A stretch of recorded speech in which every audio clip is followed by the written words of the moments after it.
texte, la Bible, la parole de Dieu, le message déclare qu'ils vont revenir. Dans quel corps?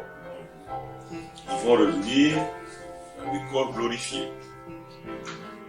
Et qu'est-ce que c'est qu'un corps glorifié? Un corps glorifié, c'est le corps théophanique qui est uni au corps terrestre, le corps mortel dans lequel effectivement les bien-aimés sont partis.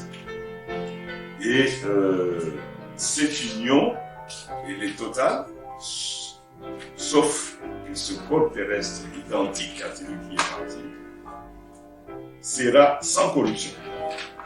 Comme Paul dit, ce qui a été sémé corruptible sera relevé incorruptible.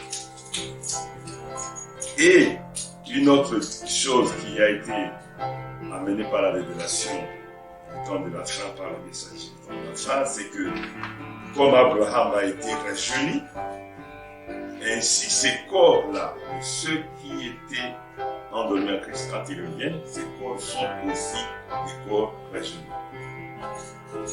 Ils sont des corps rajeunis, les cellules sont rajeunies, les os sont rajeunis, tout ce qui est dans le corps est rajeuni.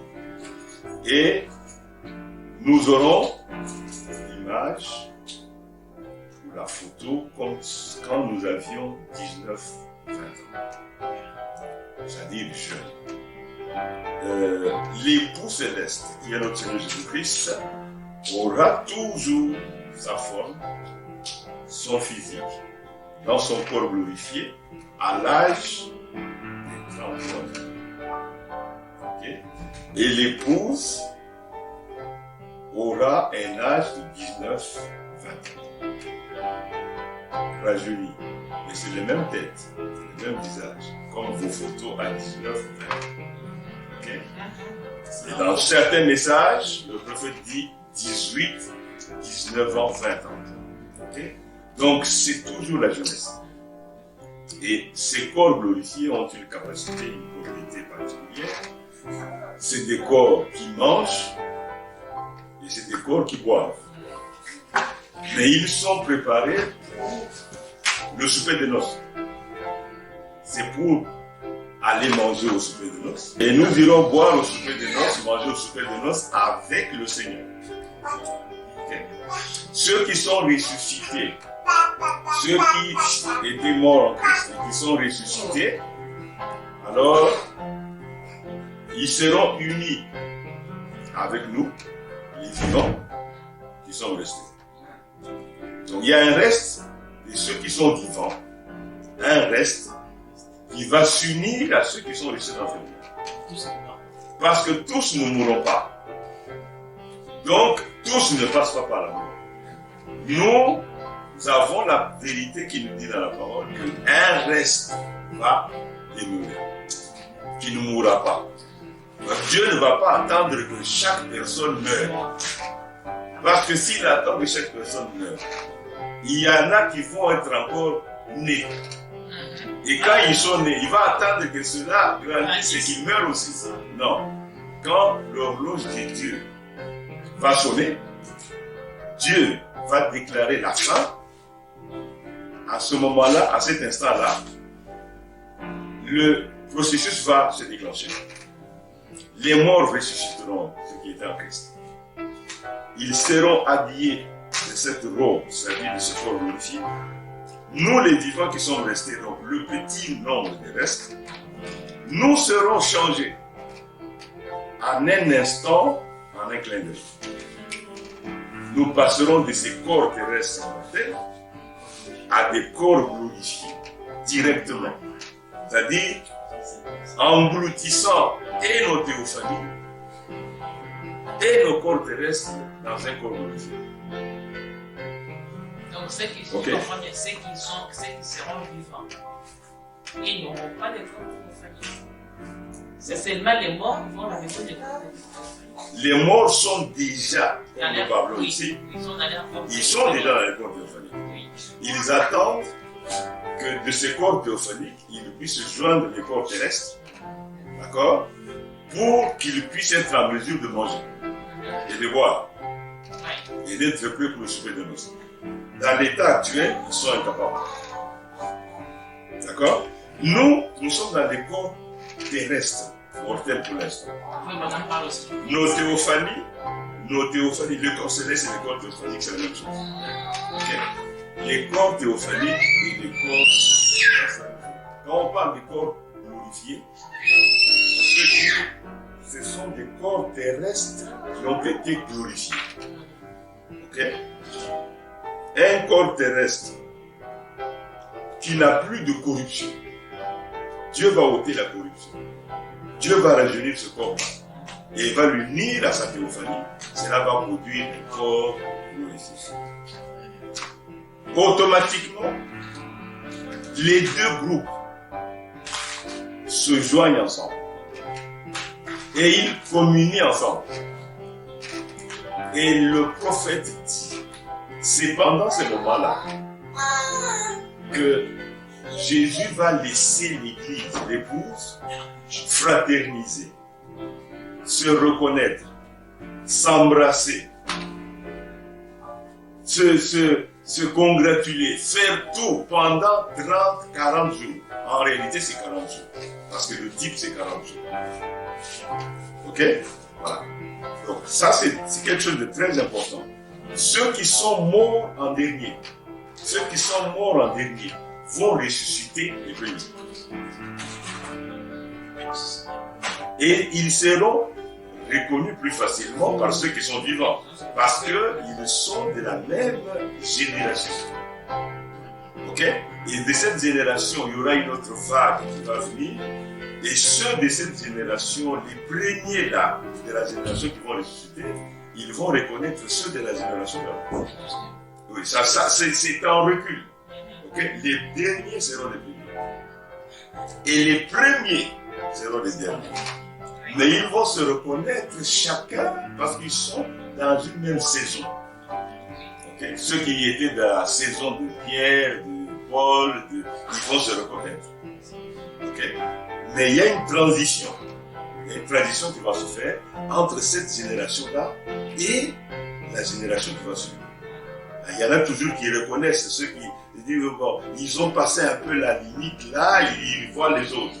Et les autres vont dire, ah oui, c'est la génération de mes pères. Parce que quand j'étais avec mon père, j'ai reconnu ce papa-là. Il était avec mon père. Oui. Donc, de vague en vague. Ok? Voilà. Donc, c'est ça le processus de l'enlèvement qui commence ainsi. Dès qu'ils finissent alors, qu'est-ce qui se passe? le temps de cette communion, il est estimé, le prophète dit que c'est 30-40 jours. Et dans les 30-40 jours, après les 30-40 jours, il y a le moment du départ pour aller à la rencontre du Seigneur. Alors c'est là où Frère Branham parle de son ministère. Il parle de son ministère et il dit le 7e messager, le 7e ange. Il le dit dans Prends ta plume et écris. Il dit le dernier messager, le 7e ange. Il va dire à l'église. Il va dire à ce moment-là à l'église. Il va dire à ceux qui sont dans des corps glorifiés. Oui, mais c'est ça l'église maintenant. C'est ça l'église, puisque c'est qui reste. Non. Là, nous ne sommes plus dans l'âge de la grâce. C'est fini. On est entré dans l'autre côté, dans l'autre dimension. Et il va dire aux saints, voici l'agneau de Dieu qui vient dans sa gloire. Allons à sa rencontre. Ok? Donc, c'est l'ultime présentation de Jean-Baptiste qui présente réellement le Seigneur, non plus dans le temps de l'apparition. Mais là, nous sommes dans la saison de la venue. Là, c'est des corps glorifiés. Là, c'est des hommes et des femmes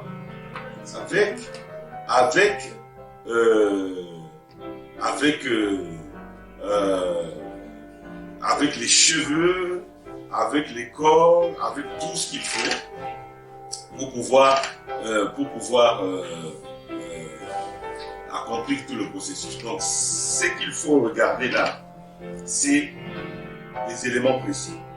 Les corps glorifiés et la présentation que le messager va avoir pour montrer que le Seigneur vient dans la gloire. Lui, il remplit le même corps que nous. Et nous avons le même corps que le Seigneur. Parce que tel est le mari, telle sera la femme. Ok? La raison pour laquelle, selon le prophète, cela est programmé ainsi, c'est pour que toute l'attention, une fois que nous aurons parlé entre nous, nous serons réjouis, nous serons reconnus, on a parlé de ce que les souffrances qu'on a passées, on aura fini ça, le seul intérêt, le seul centre d'intérêt qui va rester, c'est d'aller à la rencontre du Seigneur. Parce que c'est lui qui est le seul but dans la vie. Parce que dans cette position, Frère Branham aura la position d'Eliezer. Okay? La position d'Eliezer, qui sera avec Rebecca. Eliezer se trouvera avec Rebecca. Et ça, nous sommes dans la saison de la venue. Ce n'est plus la saison de l'apparition. Parce que les Eliezer du temps de l'apparition, c'est fini. Il nous l'a présenté. Il a dit c'est Christ, c'est Jésus, c'est lui l'époux. Regardez ses yeux, regardez ceci. Ça, c'est le temps de l'apparition. Là où il est apparu, derrière un voile, le voile de la nuée. Mais dans la saison de la venue, parce que, souvenez-vous, Frère Branham dit, ce qui fait la seconde venue, c'est l'enlèvement. C'est l'enlèvement qui provoque la seconde venue. Okay?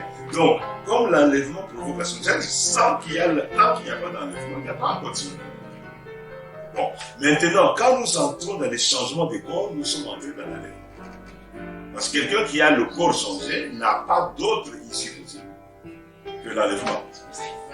Il doit, oui. Parce que si tu es dans le corps glorifié, ça veut dire que tu dois être enlevé. Il n'y a pas de marche arrière. Ok? Donc, on est dans la seconde venue quand nous sommes dans l'enlèvement, dans le corps glorifié. D'accord? Donc, et Eliezer en ce moment-là, la deuxième application d'Eliezer, c'est quand Frère Branham dit, lui il va dire, voici l'agneau de Dieu qui vient dans sa gloire. Amen.